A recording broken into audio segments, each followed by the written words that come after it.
वंदे मातरम के 150वीं जयंती पर इस महत्वपूर्ण चर्चा में भाग लेने के लिए खड़ा हूं और अपने वक्तव्य के शुरुआत में मैं बंगाल के उस पवित्र भूमि को नमन करना चाहता हूं जिस भूमि से ईश्वर चंद्र विद्यासागर आए, राजा राम मोहन रॉय जी आए, बंकिम चंद्र चटर्जी आए, स्वामी विवेकानंद जी आए, अरबिंदो घोष जी आए, खुदीराम बोस आए, कबीर नजरुल इस्लाम जी आए, रविंद्रनाथ टैगोर जी आए और सुभाष चंद्र बोस जी आए।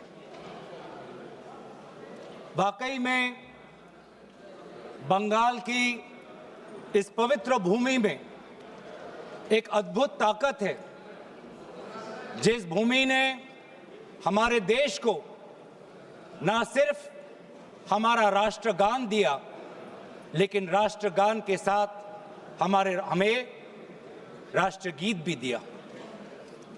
और कहीं ना कहीं मैं इस समय पर, क्योंकि स्वतंत्रता सेनानियों का उल्लेख किया गया, स्वतंत्रता संग्राम का उल्लेख किया गया, उस समय के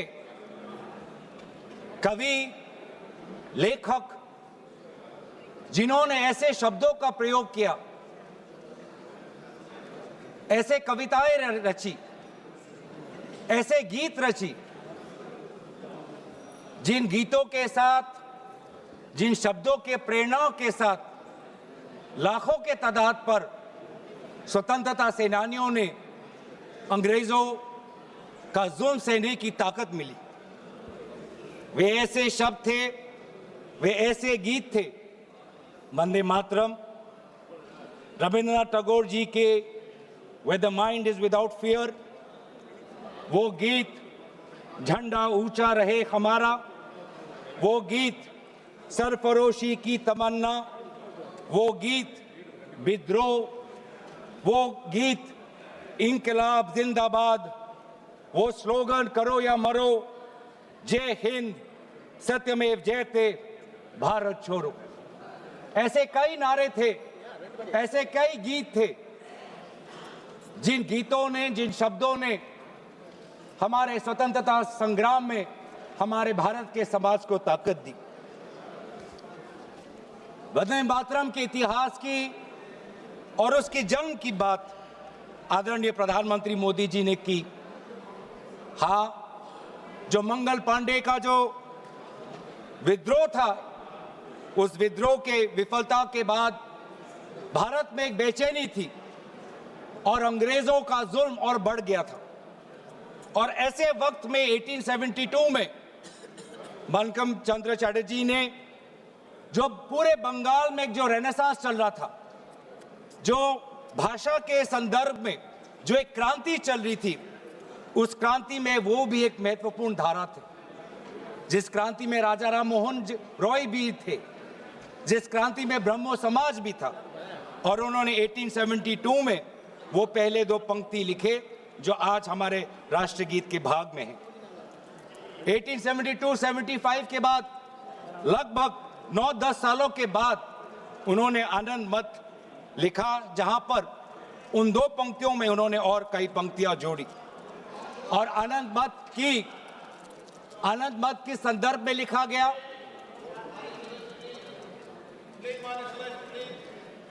आनंद मत उस संदर्भ में लिखा गया जिस समय ईस्ट इंडिया कंपनी इस प्रकार के टैक्स हमारे किसानों पर लगा रही थी कि जीना बहुत मुश्किल हो गया था।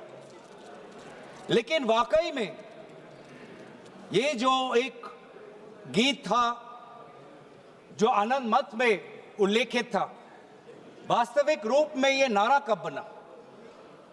इसकी शुरुआत हुई गीत से, लेकिन ये इसकी एवोल्यूशन, इसका पूर्ण जन्म एक नारा के द्वारा, एक राजनीतिक नारा के द्वारा 1905 में हुआ। 1905 में वायसरॉय कर्जन ने बंगाल के दो भाग करके सोचा कि इसके द्वारा वो बंगाल और बंगाल के द्वारा पूरे भारत पर एक गहरी चोट डालेंगे, लेकिन यही उनकी गलती थी। अगर मैं देखूं कि आधुनिक स्वतंत्रता संग्राम में वो कौन सा पल था जिस पल से भारत के स्वतंत्रता संग्राम में एक नई ताकत आई, वो 1905 के उस स्वदेशी आंदोलन से था। जो स्वदेशी आंदोलन बंगाल के पार्टीशन विभाजन के बाद उजागर हुआ, और उसमें जैसे इतिहास में हमने पढ़ा है कि अरबिंदो घोष जी को एक ताकत मिली, वंदे मातरम का वो जर्नल, और उसके द्वारा जुगांतर पार्टी के द्वारा ये मैसेज गया कि हमें भारत को एक नई दृष्टि से, एक नई ताकत से, एक नई मंथन के द्वारा हमें विद्रोह करना है। और यही बात आने वाले समय में पूरे प्रदेश में ये फैला और व्यापक रूप से फैला। और ये बहुत, इस पूरे वंदे मातरम की जो यात्रा है, इस यात्रा को अध्ययन करना बहुत जरूरी, कि कहीं बंगाल के भाषा के क्रांति से निकला ये गीत, जो 10 वर्ष बाद आनंद मत के नॉवल में इसमें और पंक्तियां जोड़ी गई, बंगाल में एक राष्ट्र नारा बना 1905 में, और ऐसी प्रेरणा मिली जिस प्रेरणा से पूरे भारत में वो व्यापक रूप से प्रचारित हुआ। प्रचार होने के कई माध्यम थे। आदरणीय प्रधानमंत्री जी ने ग्रामोफोन का उल्लेख किया, लेकिन पैम्फलेट और पब्लिकेशन का भी एक बहुत महत्वपूर्ण भूमिका थी। ये पैम्फलेट और पब्लिकेशन के द्वारा बंगाल का ये नारा गया पंजाब में, गया महाराष्ट्र में, गया मद्रास में।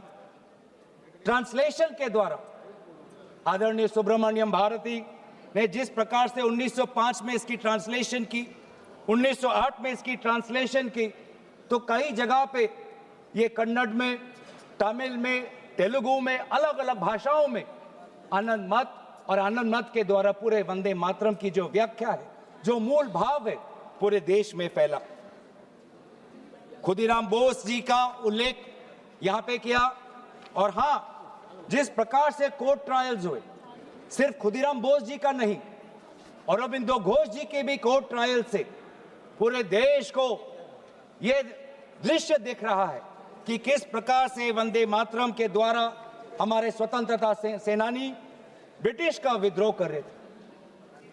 और फिर सिर्फ स्वतंत्रता सेनानियों के बीच नहीं रहा, एक व्यापक रूप से ये छात्रों के बीच में ये समा गया।